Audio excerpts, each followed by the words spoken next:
Today, on Breaking the News, you know the old saying, if you can't beat them, scream at them until they give up. We'll take a look at what strategy the Democrats are going to use to defeat Trump in 2020. Also, Bill Clinton's best friend commits suicide in jail, and nobody can believe it. And finally, left wing, right wing, we all scream for hot wings, but they better be free. That's right, America is turning to socialism and there's nothing you can do about it. This and not much more on tonight's Breaking the News.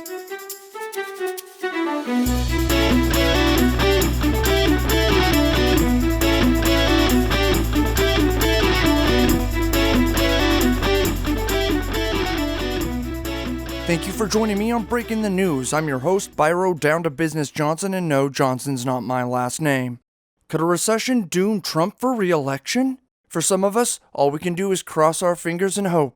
I feel like the bottom has to fall out at some point. And by the way, I'm hoping for it because I think one way you get rid of Trump is a crashing economy. Well, you should wish for a recession because that will definitely get him unelected. Yeah, you could go about it that way. Or you could just rely on the Democratic candidates and their policies to win the election. I mean, Democrats are aware of the rising risk of recession and blame Trump's trade war for it. So the way I see it, all Democrats have to do is offer pragmatic ideas and policies that would help prevent Americans from being affected by the recession. Now, doesn't that sound like a much more sane option? If you've heard anything about me and my campaign, you've heard that someone is running for president who wants to give every American $1,000 a month. I have a better path. Medicare for America. My plan, Better Care, is fully paid for.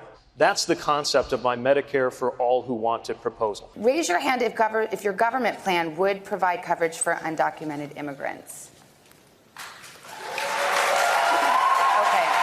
Okay, I see where you're coming from. Yeah, recession's your best bet. And now for our next story. Millionaire financier and president of the Oingo Boingo fan club, Jeffrey Epstein, died by suicide in a Manhattan correctional facility after being arrested for sex trafficking. Now a lot of people are saying that this suicide is fishy.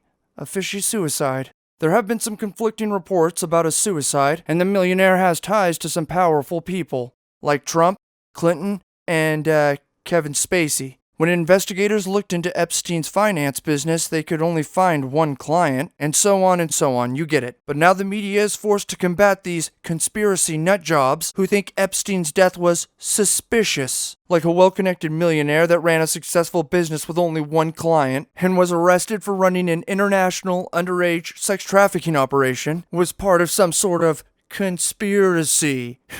You guys are crazy, grow up. And now for our final story. We have to travel to the far left on this one, and it can get pretty nutty. I remember the last time I was over there, I met these 3 chicks that were way into BDSM, asked me if I wanted to join them. But before things could get kinky, it oddly turned anti-Semitic, and I just ended up leaving. But that's a story for another time. What were we talking about? Oh, that's right, we're traveling to the far left. A group of socialists got together and had a convention. They're trying to figure out how they can throw their hats into the race. The only problem is, they can't find any free hats. If we want to defeat capitalism, we are going to need a party that will organize working people to fight for the demands that we want and to win socialism. Thank you so much. Quick point of privilege. Quick point of personal privilege. Yes. Guys, first of all, James Jackson, Sacramento, he, him. I just want to say, can we please keep the chatter to a minimum? I'm one of the people who's very, very prone to sensory overload. There's a lot of whispering and chatter going on. It's making it very difficult for me to focus. Please, can we just, I know we're all fresh and ready to go, but can we please just keep the chatter to a minimum? It's affecting my ability to focus. Thank you. Thank you, comrade. Okay, is there a speaker against name, chapter, pronoun? Point of personal privilege. Yes. Please do not use gendered language to address everyone. Well, there's not much to say. The clip pretty much says it all. The one thing I can add, in their defense, is that progress is slow. And when I say slow, I'm not talking about time.